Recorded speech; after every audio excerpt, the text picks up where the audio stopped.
Je me suis enfilé au milieu d'eux. Et puis le temps a passé, comme ça. On a entendu le train qui démarrait, qui s'en allait sur la Cluse.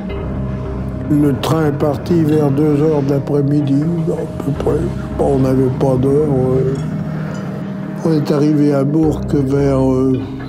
la nuit était tombée, mais en décembre, il faisait nuit.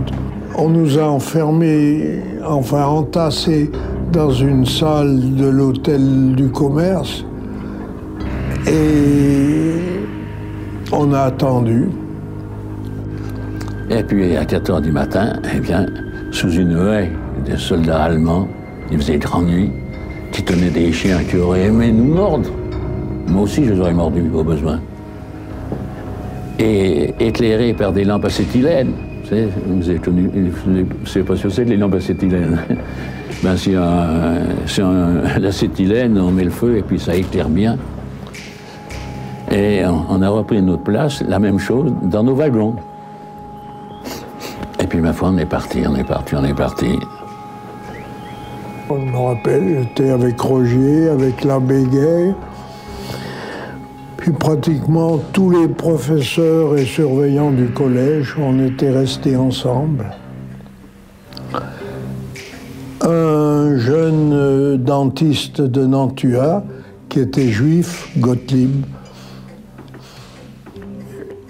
Gottelf, avait pu conserver un petit couteau au Pénel. Alors, entre deux lames du parquet, on a cassé la lame. La lame cassée pouvait faire un tournevis et on a attaqué une espèce un cadre en fer cornière qui était vissé, mais de l'intérieur. Donc, on a pu dévisser et ouvrir ce fenestral. Ensuite, bien, ma foi, on a roulé et regardant par l'ouverture qu'on venait de créer, on a vu que du wagon suivant, des gens sautaient. On a dit, tiens, il y en a qui s'évadent, on va en faire autant. Démonstration par le prof de gym, c'était normal, Durand, je pense qu'il ne doit plus être vivant. Et il nous a montré comment il fallait faire. C'était pas facile. Il fallait d'abord passer le corps, et puis se pencher en dehors, ramener une jambe. Quand on avait une jambe dehors, il fallait rentrer le corps pour sortir l'autre jambe, puis on restait pendu par le bord, comme ça. Eh bien, ma foi, je me suis lancé de là-haut. Mais j'avais bien choisi son truc. Il y avait un poteau électrique qui était là, pour pas tomber dessus. J'avais bien choisi mon coup, hein. Et hop, je me suis lancé, là.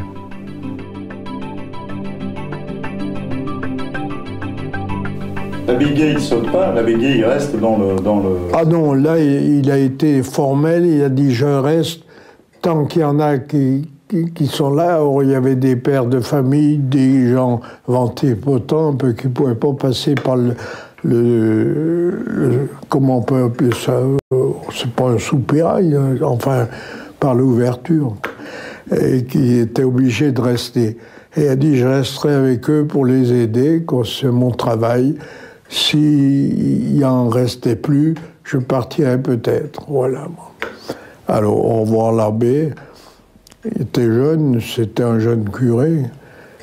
Mais enfin, j'avais l'habitude de faire du sport, alors j'avais fait enrouler boulet d'abord. Et puis, le train a continué sa route. Moi, je me suis blotti contre les roues parce qu'il y avait un bruit infernal. Et puis, il y avait les balles allemandes. Les Allemands nous tiraient dessus.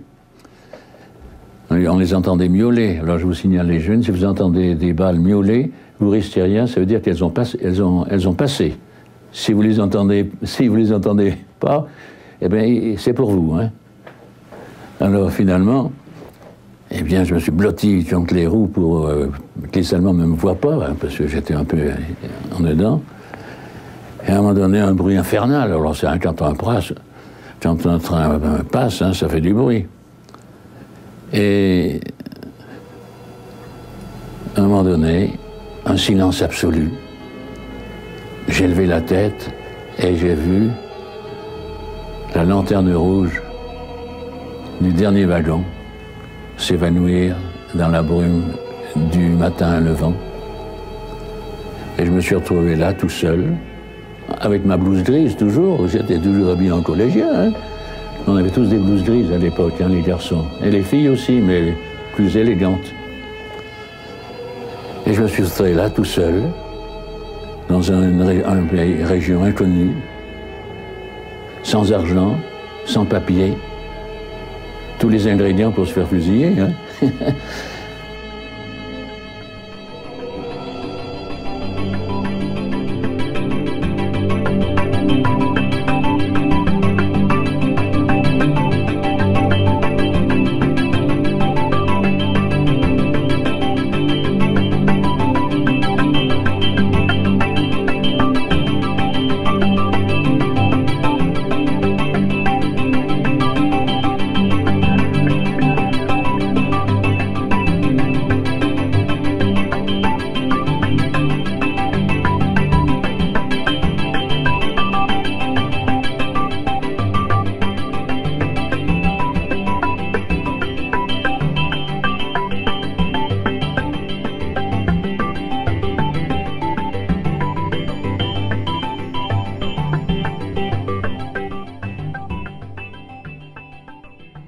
Comment ça s'est passé? Donc d'abord, après qu'on ait choisi nos 40 candidats, donc on leur a un peu expliqué les objectifs sur lesquels on allait travailler, c'est-à-dire donc sur faire revivre cette fameuse journée qui s'inscrivait dans la Seconde Guerre mondiale, qui est tous à leur programme. Hein. Et du coup, on leur a dit donc qu'on allait travailler différemment d'habitude, parce qu'ils travaillent plutôt d'habitude sur des livres, des choses comme ça, mais ils ne sont pas au contact des documents. Et là, donc, l'objectif, c'était pour eux que l'histoire devienne vivante, c'est-à-dire qu'ils travaillent une pédagogie active, en fait, où ils travaillent aussi bien sur des réels documents d'archives de l'époque, ce qui est pour eux une première, parce que d'habitude, ils n'y ont jamais accès. Hein. Et puis, la chance qu'ils aient aussi de pouvoir rencontrer ces passeurs de mémoire, hein, que sont justement des déportés ou des fils de déportés qui ont connu ces événements tragiques à Nantua. Le travail que les élèves sont en train de faire, c'est un travail inédit. Qui n'a pas été fait par des historiens.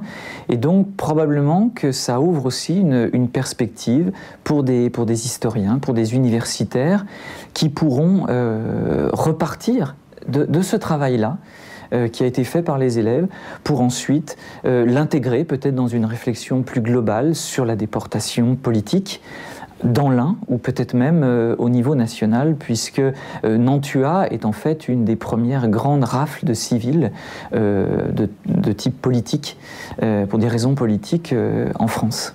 Voilà. On leur a d'abord expliqué l'importance en général pour l'historien, de ce que les documents sont vitaux, hein, c'est ce qui permet d'apporter une preuve. Hein. Le document en histoire, d'ailleurs histoire ça veut dire enquête, hein, en grec, c'est véritablement la base de notre travail, et on a voulu comme ça leur permettre de travailler avec un regard critique, leur montrer que par exemple pour un événement comme la rafle du 14 décembre, que pour se faire une idée réelle des choses, il faut absolument comparer plusieurs documents. Ça c'est impératif pour se faire ensuite un jugement. Et du coup, c'est une chose auquel ils ont adhéré. Et par exemple, il y a eu de nombreuses séances de travail à Nantua sur ces documents d'archives pour faire revivre cette journée. Dans ce travail d'historien, je pense qu'il y a quelque chose qui est important, c'est la confrontation entre les sources écrites et le témoignage oral. Traditionnellement, les historiens sont très méfiants vis-à-vis du témoignage oral. Et c'est vrai qu'on se rend compte que pour reconstruire les faits, c'est peut-être pas forcément la source la meilleure, parce que la mémoire reconstruit le passé, on oublie des choses, on oublie des dates, on oublie des événements, on reconstruit l'histoire.